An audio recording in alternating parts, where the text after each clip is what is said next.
Domestic violence act के अंतर्गत आने वाला केस और साथ ही 144 BNSS के अंतर्गत आने वाला मेंटेनेंस का केस, दोनों ही केसेस को आप चाहें तो जल्दी से जल्दी ऐसे केसेस को डिसमिस करवा सकते हैं।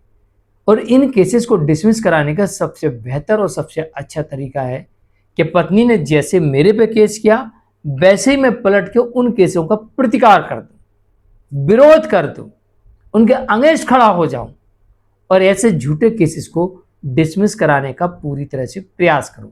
तो हाँ, ये संभव है और ऐसा हो सकता है, लेकिन इसके लिए आपको करना क्या क्या पड़ेगा। जय जिनेंद्र, होमकेश जैन। वीडियो को लाइक और शेयर कर दीजिए और इस तरह के जजमेंट्स का पैकेज पाने के लिए जिसमें लगभग आपको 200 जजमेंट्स मिलेंगे अन्य किसी जानकारी के लिए दिए गए नंबर पर आप हमें संपर्क कर सकते हैं। चलिए शुरुआत करते हैं।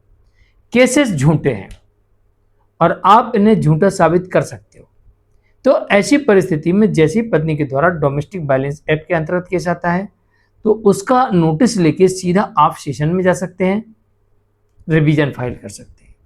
दूसरा ये कि आप उसी कोर्ट में प्रेजेंट हो जाएं और डोमेस्टिक वायलेंस एक्ट के सेक्शन 25 क्लॉज 2 का प्रयोग करके आपत्ति दर्ज करा दें और उस केस को डिसमिस कराने का प्रयास करें। दूसरी तरफ BNSS 144 के अंतर्गत जो केस आया है उस केस में भी नोटिस मिलने पर तत्काल प्रेजेंट हो जाए।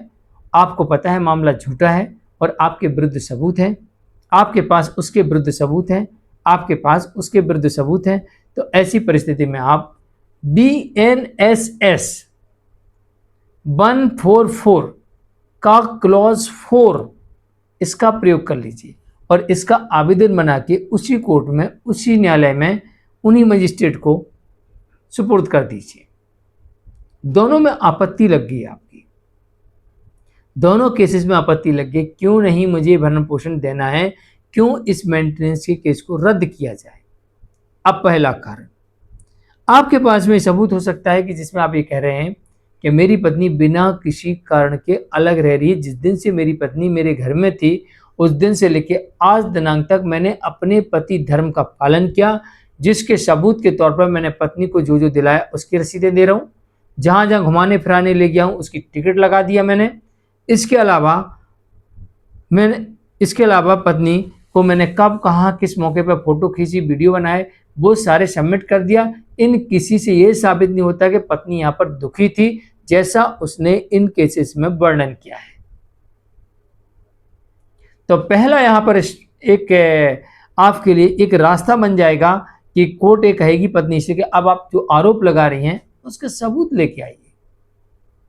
विदाउट सबूत हम कैसे मान लें कि आप पीड़ित थे, पति तो इतना सब कुछ दिखा रहा है। दूसरा, आपके पास ग्राउंड हो सकता है कि आप पत्नी के विरुद्ध उसकी इनकम का या काबिलियत का, वेल क्वालिफाइड होने का, पूर्ण स्वस्थ होने का सबूत प्रस्तुत कर दे। तो इससे कोर्ट अनुमान लगा सकती है कि भाई वो कमा सकती है, कमाने के काबिल है, या ऑलरेडी उसके पास में इतनी इनकम है कि वो अपना भरण पोषण कर सकती है। पांचवा, आप ये भी कर सकते हैं कि आपके पास में पत्नी के विरुद्ध अडल्ट्री के या उसकी रीमैरिज के या क्रूरल्टी के प्रूफ है, तो ये भी आप तत्काल प्रभाव से लगा दीजिए जवाब के साथ। तो ऐसा हो सकता है कि आपको मेंटेनेंस ना देना पड़े। मेंटेनेंस को रोकने के लिए मैंने आपको दोनों केसेस में, जो कि 144 BNSS डोमेस्टिक वायलेंस एक्ट के अंतर्गत आने वाले केस में 25 क्लॉज 2 और BNSS 144 के क्लॉज 4 का आवेदन प्रस्तुत करना है उसी कोर्ट में, माननीय उन्हीं मजिस्ट्रेट के पास में। मैंने एक प्रकार से आपकी उस केस में आपत्ति दर्ज कराई गई और अब आपत्ति दर्ज कराई गई तो उनको जवाब देना पड़ेगा, सबूत देना पड़ेंगे। आपने सबूत दे दिए, अब वो सबूत लेके यहाँ लगाए गए आरोपों के, तो कानून क्या कहता है कि अगर बिना किसी कारण के, बिना पर्याप्त किसी कारण के अलग रहती है तो नो मेंटेनेंस, पति की परमिशन के बिना अलग रहती है तो नो मेंटेनेंस, अडल्ट्री में है तो नो मेंटेनेंस, लिविंग में है तो नो मेंटेनेंस, पर्याप्त कमा रही है तो नो मेंटेनेंस, कमाने में काबिल यानी सक्षम है तो नो मेंटेनेंस, पुनर्विवाह कर लिया है तो नो मेंटेनेंस। तो आप ये बड़ी आसानी से साबित कर सकते हो। लेकिन ये सारी चीजें आपको शुरुआत में करनी है। देर आए दुरुस्त आए वाला काम नहीं करना है, तुरंत आए और दुरुस्त आए, हमें ये वाला काम करना है, जिससे कि हम मेंटेनेंस, इंटरिम और फाइनल देने से बच जाएं। ऐसा हो सकता है। तो मैं हूं केश जैन, आज के लिए इतना ही। नमस्कार।